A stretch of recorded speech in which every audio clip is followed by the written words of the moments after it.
Welcome to Family Gamer TV. Here we are. We've got Rise of the Empire gameplay from Disney Infinity 3.0. I've got Tom Williams here, development director for Studio Gobo. He's going to be taking us through some highlights of the game. We're going to see some Hoth, we're going to see some trench run action, and also some of the figures. So, Tom, where should we start? So here we go. This is Battle of Yavin, or the trench run, as everyone knows. Yeah. It's hugely iconic, isn't it? Yeah, it's massive. We were saying to the guys earlier, you know, we came at it thinking, well, this is Infinity, saying to our art crew, don't worry, you probably don't need to do anything too epic or large scale. But if you give an artist like one chance in their life to do a Death Star trench run, they're going to hit it with everything that they can. So it's quite a lot of fun. So one thing I should point out at the moment, one of the last things that goes into the games are the audio lines. So those are currently being recorded. But you have all the classic lines from the film which are kind of punctuating this and creating the atmosphere. Stay on target. Yeah, exactly, yeah. Use the Force and all of that kind of thing. So this is actually our first major spline section, so what we're doing is tutorializing a bunch of the mechanics. So this is, you're acting as a wingman for the X-Wing in front of you, and you're kind of protecting them. Shows some of our lineage with Split Second, doing these big interactive set pieces. The environment crumbling around you, so you race through. Yeah, exactly. It's kind of fun. Makes it really dynamic. And now you've got evasion, which Tony is particularly bad at, I've noticed today. You get rated on every section, and he's generally coming out badly on these. So you can play this in two-player. Could you do this section? Absolutely. And one of the best things about this is you're two players on one screen. So we just pull the camera out dynamically, and we'll frame both players. So you're fighting alongside each other. We don't split the screen at this point. Yeah, it's a nice idea. Yeah, it works really well, actually. Like I say, we really want to promote parents playing with their kids or siblings playing together. So I'm trying to up the two-player elements this time. It's the classic hero's journey, which is told around Luke, but I think we've done a pretty good job of generalising it a bit more about the rebel struggle. So the rise against the Empire is the theme of it, and it makes more sense when you're swapping those characters out. And of course, I mean, you know, Infinity does fun spins on each of the characters anyway. We get to be a bit more playful maybe than having to literally interpret the characters as they are exactly in the film. So if you see what Ninja Theory have done with the combat, they've got some really funny special moves. And you can swap the costumes as well, which is great. I just find myself doing it anyway, but if I'm going to play as Luke and he's getting in an X-Wing, then I'll swap him over to his X-Wing pilot costume, which is great. That's just like a power disc you put underneath and it switches a costume? Exactly, yeah. And Leia has the Bounty Hunter infiltration costume for Jabba's palace as well. So. How about Han and the others? I think those are the only two costume swaps for us, actually. Yeah, it's about toys, and that was how we began interacting with Star Wars. So let's get back to that spirit that we had in the first game, and we'll try and build a toy playset. So here's Tatooine, and it's kind of your entry level, and it's really showing a hub world.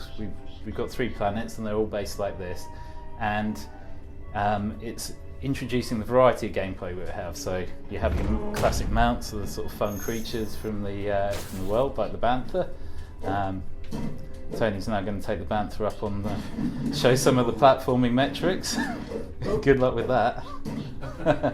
Okay, and as you can see, Mos Eisley, you can terrain all up around it. And then you have a bunch of characters that you can talk to and interact with. He'll give you various missions which will introduce you to the mechanics of the game.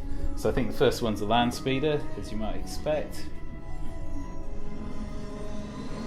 And we just have a fun little racing challenge that takes you out of town and shows you a little bit of the landscape. Mos Eisley is obviously in the desert. We have Jabba's palace, sandcrawlers heading around, and I think we're going to head out to Beggar's Canyon in this particular race. It's a 2-player vehicle.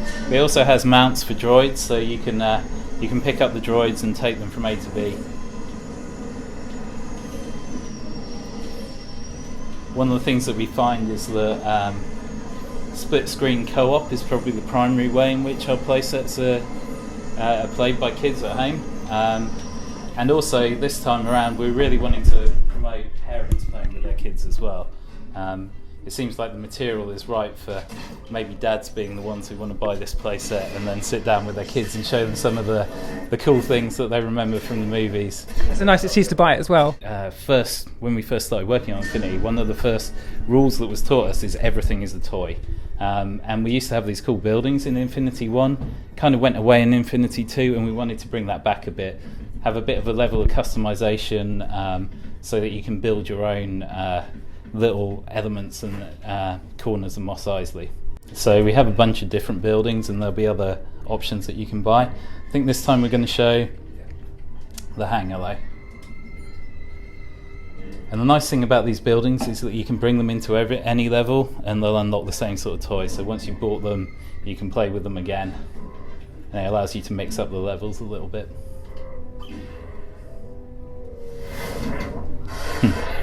Nice. Yeah. So this is one of the fun things you actually get working with Lucas. You're like, what would be a good construction vehicle to animate for this sequence? And they'll give you the exact canon that you need to do. Okay, so here's one of our toy buildings. We actually developed these in consultation with proper toy designers. One of our producers, his brother is a toy designer for Hasbro and Lego, and they came in and visited the studio and kind of gave us some tutorials on the way to approach these buildings. So I think they feel much more like an actual sort of toy playset that you might buy. And obviously it's reminiscent for us of some of the Kenner toys. There'll be a bunch of customizations as well. At the moment he's just cycling through the two that are available at the beginning of the game. Okay. So yep, it's stuff full of interactions. Little hatches to throw things in, lifts. And then the button that brings the Skyhopper. So this is where we're introducing some of the flight mechanics that we've worked on in the game. These you'll have vehicles that you can fly around all of the planets, but then or you can take them out into space. So you've got the X-Wing and Millennium Falcon, and you'll be able to explore space as well. Yeah, so it's pretty cool. It's amazing, be able to fly around. Yeah, well, it gives you very different options for exploring this little world. You know, you can take it from the air, you can traverse up all of these towers, or as we saw, you can take the land speeder or Bantha out and just give them a run around the desert. And there's even the Sandcrawler, which is making its way around, which you can kind of take over and open up and play with as a toy as well. So we're going to end with Hoth. Hoth actually comes in two parts. We're just going to show the climax at the moment, which is the AT-AT classic Hoth. I don't know about you guys, but when we were growing up, our favourite toy was actually the AT-AT. It was kind of the one that the rich kids had, so you'd have to go around their house to play with it. Yeah, but it had articulated guns, didn't it? Yeah, it had all of that and the compartment that you could open up. So that was really our inspiration for this. I mean, obviously the AT-AT's been done really well in a lot of games before, but what we felt is that you never really had that sense of ownership where you could take it as a toy. So basically we tried to give you as many possibilities to take these things down. So we start you off on foot, which is kind of like the classic bit with Luke in the film. And this is kind of inspired a little bit like by one of our favourite games, Shadow of the Colossus. Right? We thought it'd be Good really game. cool. Yeah, great game, but it'd be really cool to climb these things, right? You know, you see them, you just think that looks great. Okay, so Tony's going to speedrun this. I'm worried it's spoilers for everyone who's going to play it, Tony, but he's going to show you the quickest way to get to the top. Okay, so what he's doing there is exposing the mechanics underneath the armour, which are going to give you your path to the top.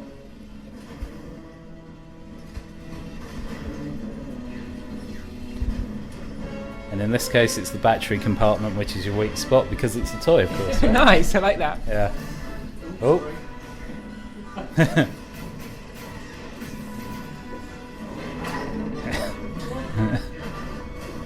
So now he's noticed you've got his attention, and things are going to get pretty hectic from here on in.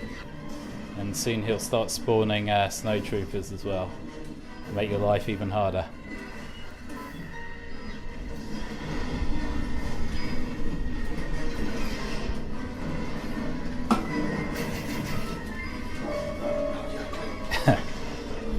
So Tony's grabbed an exploding battery now, which... Always handy. Yeah. Oh. So okay, now we have tow cables.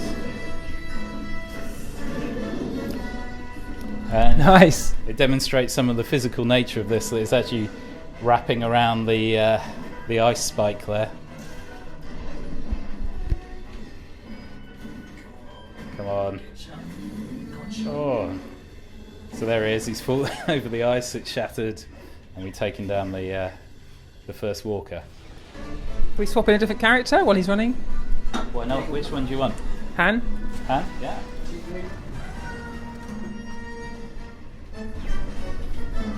Oh, there you go. You'll Nice. briefly get Han, and now he's gone. Right, come on then, Tony. No pressure. He's got to jump out right on top, is yeah. Yeah, exactly. So he's trying to get in and eject at just the right time to land on top.